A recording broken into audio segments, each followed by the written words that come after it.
Hi everyone, Simon from Horoma Studio. Today I wanted to do a video before the summer break about fog because it's actually something that is quite fun to use in images, but for some reason people tend to not either use it properly or like use it completely randomly and then sort of destroy their image by not understanding how it actually works. So in this video I'd like to cover why you should use fog in the first place, like how it works in terms of composition and like image perception, etc. And then how to, more practically speaking, do it in Photoshop. So yeah, let's get started.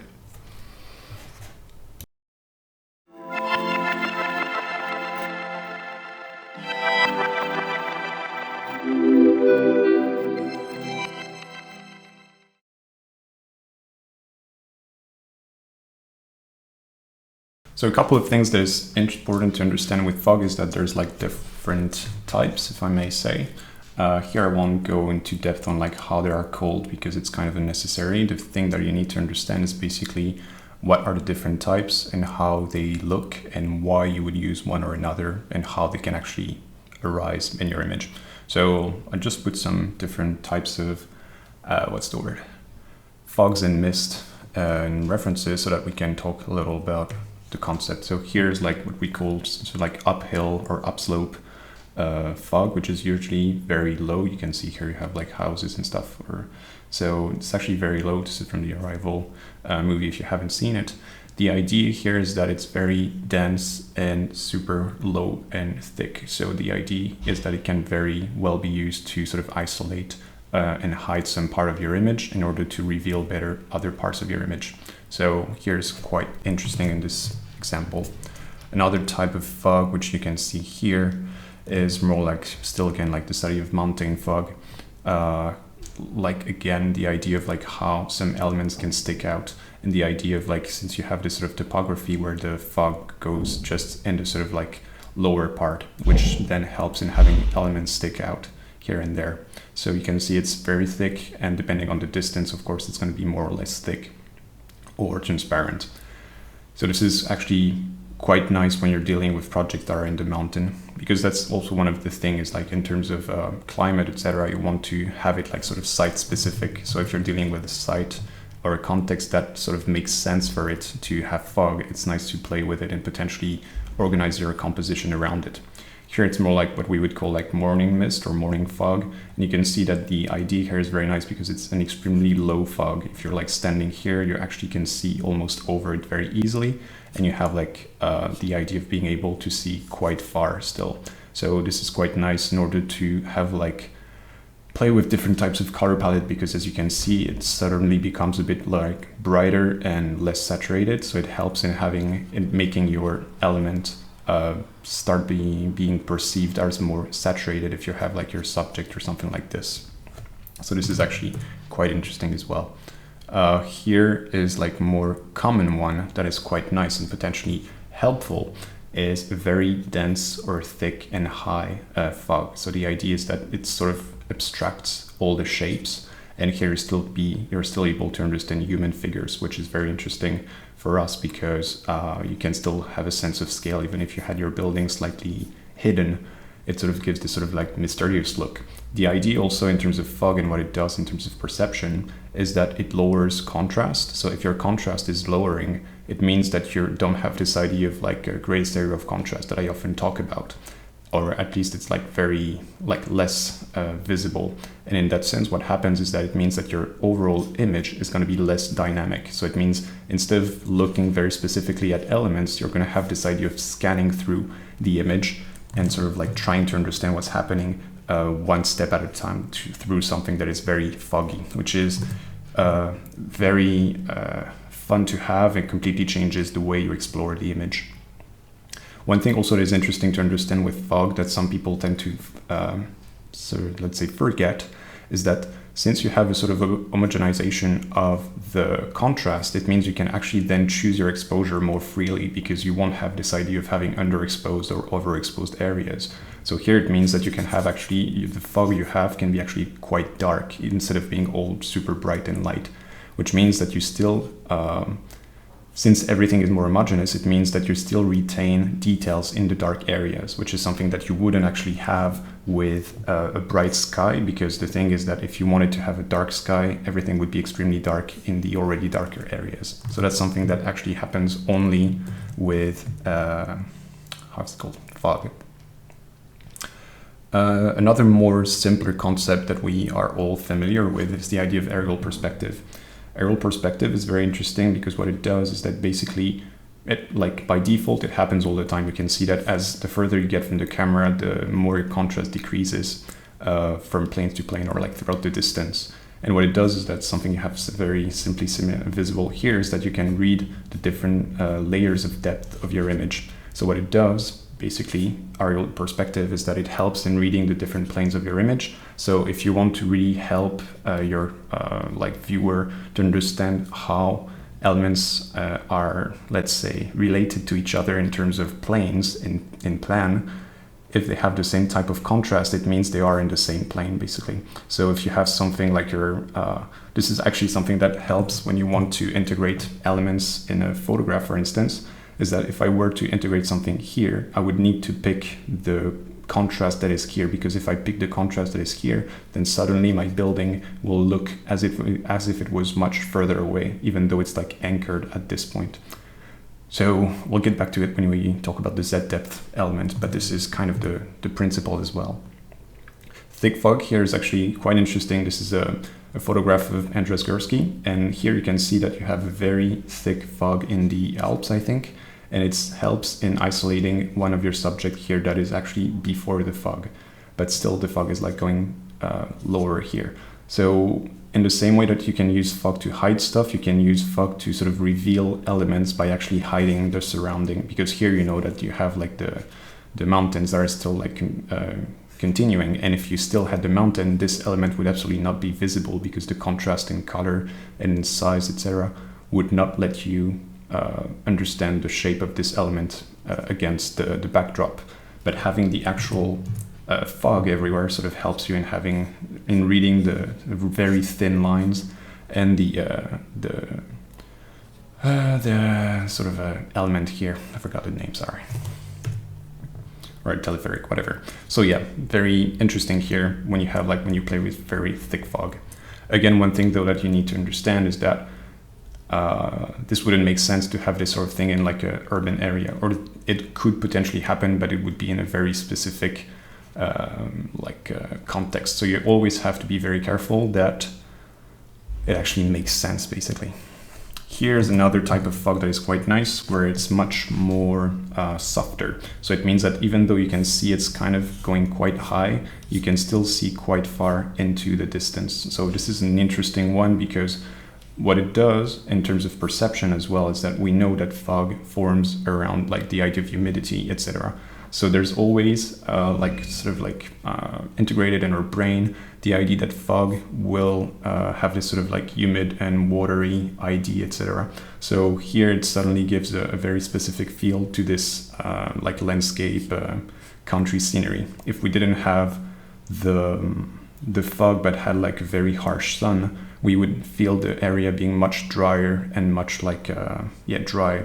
Whereas here, like what we have now, is this idea of like something a bit more wet, etc. So sometimes this is something you can play with that is quite interesting. And coming back, to the idea of how, for instance, the contrast completely changes. You can see here that we have a completely different way of reading the different planes. For instance, this trees, like these trees here, are read way better because of the fog that is slightly behind, and then we read this distance here, and this one sort of pops out quite a lot, and here it's like almost completely erased. So this is one thing that is quite fun when you play with fog, is that you can actually really, like, you have to sort of use it realistically, but you can then rearrange it in order to really reveal what you want to have and sort of hide the areas that you don't care about. And that way you can sort of really shift the actual focus of your image by actually orienting the viewer towards the area that you're interested in and away from the areas that you're not interested in. So that's a pretty fun thing to play around with. If we look at how to actually do it, which is, to be perfectly honest, a kind of boring subject, but I know that people sometimes ask how it works. So if we have like this base element, here's a rendering I did some time ago that I did a video about actually. What you want to do if you want to make fog is that you need your Z depth element. It's like the easiest way to do it. The good thing with the Z depth element is that some people actually tend to forget is that you can correct it. So two things. First is that you can export several Z depth. So when you export them, usually you say, like for instance, going from 0 to 500 centimeters or whatever.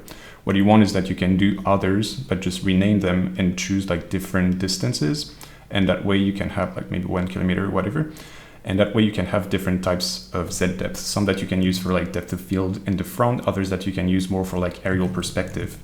So yeah, the idea, once you have it, that is quite nice, is that basically what you want is to play around with the actual progression that you have from the front to the back. And what you can do to play with this is actually to change the level. So for instance, if I do this, it means that it's gonna be like you're gonna have a more abrupt stop. If I do this on the other side, it means that it's gonna be smoother towards the end. And then I can also do this so that I have a little bit of fog toward the end as well. The simplest way to actually do it is there's several ways that you can go about, is you can either create like a level, and by using the Z depth pass that you have here, and you just sort of shove it by alt clicking here in the level, and you just copy paste it here. And what you need to do first is also to reverse it, because otherwise it's not going to work, because what you want is the fog to appear as you get away, not the other way around. And then from there you can actually just already play by doing this, and you can see that you're sort of creating fog the way I was saying. What you can do also is get back in there and change the levels so that if I do this, it will actually start earlier.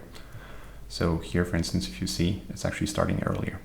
One thing though that you can sort of see is that there is a problem, because the upper area that I have here was actually done in post-production. So what you need to do when you have a Z depth pass that is done from 3D is to actually select all the elements that you need to have in your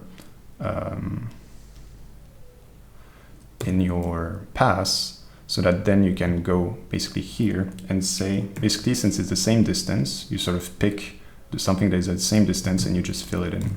And that way now it's going to actually take into account the fact that I have my upper canopy here. Another thing that you can do, basically to keep it very non-destructive, that you unfortunately can't do, you can't add like mask layers here, or if you, I don't even remember how it's called, whatever. So what you need to do is to group it, and then you can add a fusion mask again. And that way what you can do is to actually erase it and sort of push it back and put it back where you actually needed it. So this is how, for instance, you're going to do if we were talking about like having just a lower, a lower fog. You would only do it that way. It's like you have the base one that is based on the Z depth here, and then you sort of erase it in the upper part. And then you can sort of have something that looks kind of natural and that progresses naturally. So basically the idea is that also you can sort of like duplicate them, etc. They all like it's a very flexible way of working, which is quite nice.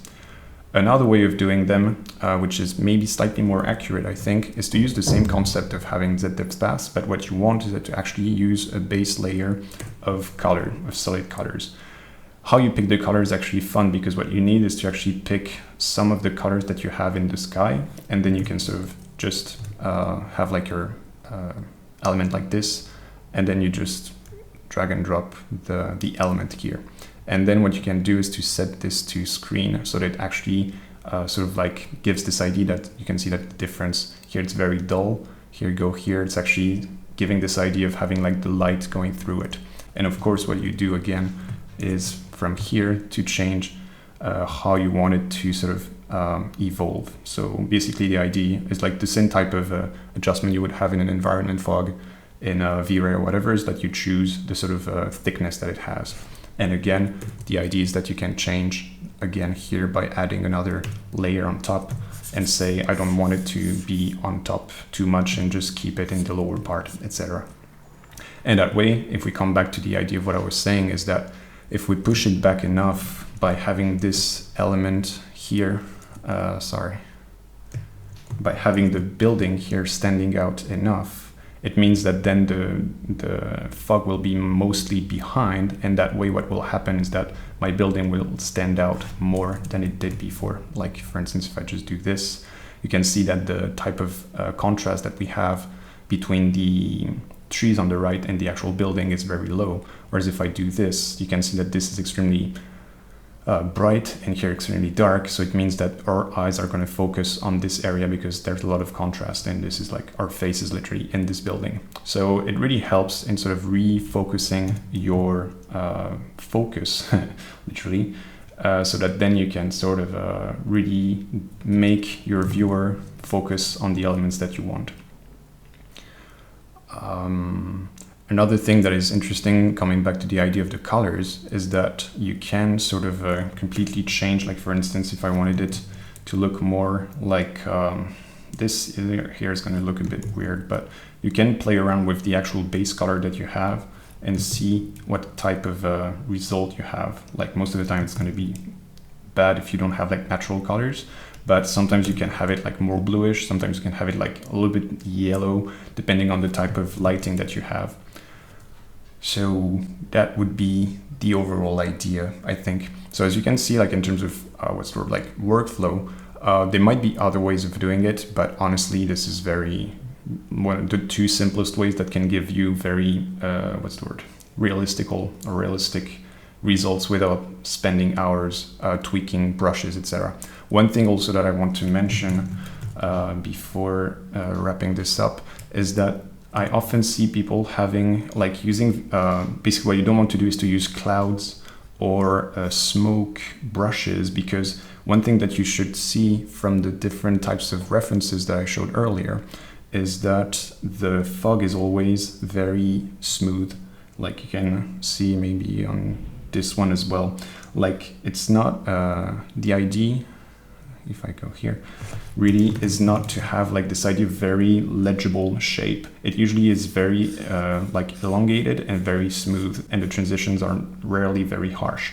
So you don't want to have something like, if you start putting shapes that are extremely legible and like because of the contrast and that have like very hard edges, you're actually gonna make, because it's something that is sort of wired in our brain, is that we're not going to feel it that it's fog. We're going to read it as smoke or as like a fire or something happening that is not actually natural. So really make sure to watch like a lot of references of what fog looks like, so that you get something that looks actually like fog. And fog is generally very smooth and have like very nice transitions that you can play with. You can, of course, as I said, as long as you use like the Z depth pass, it's going to look fine, but you don't want to go through very harsh transition, because otherwise you're going to kind of lose the overall idea of how it's supposed to look. But anyway, it's like there's a lot of like flexibility around here, which is why it's actually a very good tool to sort of reorganize the legibility or the way you read the image. One last thing also that I want to mention, because sometimes some things are very logical, but sometimes people tend to forget it, is that you have to be sure that the type of lighting that you have in your base image sort of fits this idea of the fog, because the fog basically completely changes the way the light behaves. And what it does is that instead of having a single ray, you're going to have them like diffracting or whatever. And it leads to very much softer shadows. So what you want, if you have a harsh, like a rendering base that has harsh shadows, is you need to Photoshop and soften them to make sure that you don't have very strong transitions. And from there, you can start playing with fog. And sometimes you might have like sort of like more variations, because maybe the fog that you have is very low, but usually the fog that you have that is low means it's in the morning, and in the morning you still have soft shadows because your sun is very low as well. So you really need, basically coming back to this idea of like using references properly and analyzing the type of sun you have, the type of topology and topography that you have, to make sure that if you're using fog, it actually makes sense in your image. Because it's nice to use in terms of composition, because it's like it can lead to very interesting results. The thing is that the first thing you need to check is that it actually makes sense to have fog in the first place in your image. So this is like the first thing to check before actually starting using fog properly in your image.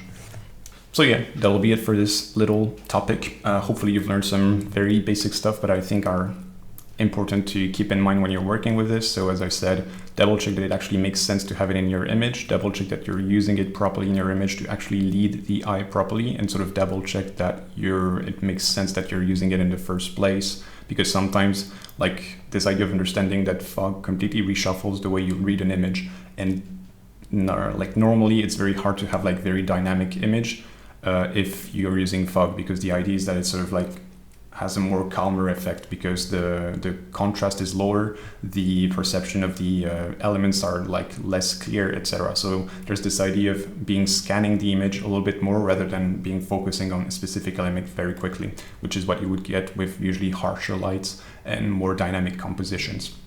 So yeah, that'll be it for this little video before the holidays, and I'll see you back in September. Hopefully you've enjoyed the content. Feel free to comment and share with your archviz pals, and I'll see you later. Bye guys, cheers.